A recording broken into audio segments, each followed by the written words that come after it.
Hi friends, ಎಲ್ಲರಿಗೂ ನಮಸ್ಕಾರ. ನಮ್ಮ RCB ತಂಡವು IPL 2024 ಆಕ್ಷನ್ನಲ್ಲಿ ಹೊಸದಾಗಿ ಪರ್ಚೇಸ್ ಮಾಡಿರುವ ಪ್ಲೇಯರ್ಸ್ಗಳು ಯಾರ್ಯಾರು ಅಂತ ಈ ವಿಡಿಯೋದಲ್ಲಿ ನಾನು ನಿಮಗೆ ತಿಳಿಸ್ಕೊಡ್ತೀನಿ ಬನ್ನಿ. ಹಾಗೆಯೇ ನೀವು ಕೂಡ ನಮ್ಮ RCB ತಂಡದ ಅಭಿಮಾನಿಯಾಗಿದ್ದರೆ ತಪ್ಪದೇ ಈ ವಿಡಿಯೋಗೆ ಒಂದು ಲೈಕ್ ಕೊಡಿ.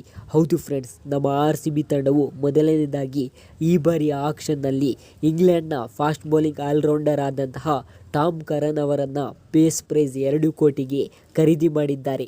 ಹಾಗೆಯೇ ಎರಡನೇದಾಗಿ ವೆಸ್ಟ್ ಇಂಡೀಸ್ನ ಫಾಸ್ಟ್ ಬೌಲರ್ ಆದಂತಹ ಅಲ್ಸಾರಿ ಜೋಸೆಫ್ ಅವರನ್ನು ಬರೋಬ್ಬರಿಯಾಗಿ 11,50,00,000ಕ್ಕೆ ಖರೀದಿ ಮಾಡಿದ್ದಾರೆ ಅಂತ ಹೇಳ್ಬೋದು.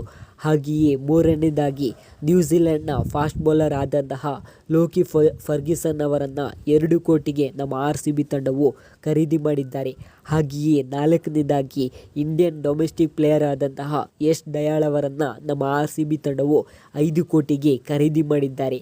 ಹಾಗೆಯೇ ಸೌರಭ್ ಚೌಹಾಣ್ ಅವರನ್ನು ನಮ್ಮ RCB ತಂಡವು 2 ಕೋಟಿಗೆ ಖರೀದಿ ಮಾಡಿದ್ದಾರೆ.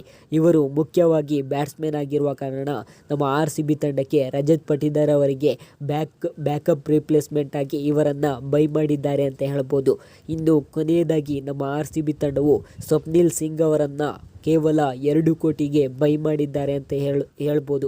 ಇವರು ಕೂಡ ನಮ್ಮ RCB ತಂಡಕ್ಕೆ ಆಲ್ರೌಂಡರ್ ಆಗಿ ಇಂಪ್ಯಾಕ್ಟ್ ಪ್ಲೇಯರ್ ರೂಪದಲ್ಲಿ ಒಳ್ಳೆಯ ಅಡ್ವಾಂಟೇಜ್ ಕೂಡ ನಮ್ಮ RCB ತಂಡಕ್ಕೆ ಕೊಡಬಹುದಂತೆ ಹೇಳ್ಬೋದು. ಹೌದು ಫ್ರೆಂಡ್ಸ್, ಇದೀಗ ನಮ್ಮ RCB ತಂಡವು ಖರೀದಿ ಮಾಡಿರುವ 6 ಜನ ಪ್ಲೇಯರ್ಸ್ಗಳಲ್ಲಿ 3 ಜನ ಓವರ್ಸೀಸ್ ಪ್ಲೇಯರ್ಸ್ ಹಾಗೆಯೇ 3 ಜನ ಇಂಡಿಯನ್ ಪ್ಲೇಯರ್ಸ್ ಆಗಿದ್ದಾರೆ.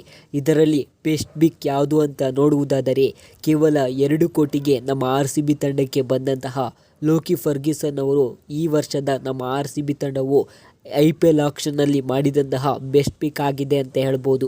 ಹಾಗಾದರೆ ನಿಮ್ಮ ಪ್ರಕಾರ ನಮ್ಮ RCB ತಂಡವು ಬೈ ಮಾಡಿರುವ ಈ 6 ಜನ ಪ್ಲೇಯರ್ಸ್ಗಳಲ್ಲಿ ಬೆಸ್ಟ್ ಪಿಕ್ ಯಾವುದು ಅಂತ ಕಮೆಂಟ್ನಲ್ಲಿ ತಿಳಿಸಿ. ಹಾಗೆಯೇ ನಿಮಗೂ ಕೂಡ ಈ ವಿಡಿಯೋ ಇಷ್ಟವಾದರೆ ಪ್ಲೀಸ್ ಲೈಕ್ ಮಾಡಿ, ಶೇರ್ ಮಾಡಿ, ಕಮೆಂಟ್ ಮಾಡಿ ಮತ್ತು ನಮ್ಮ ಚಾನಲನ್ನು ಸಬ್ಸ್ಕ್ರೈಬ್ ಮಾಡುವುದನ್ನು ಮಾತ್ರ ಮರೆಯಬೇಡಿ. Thank you friends.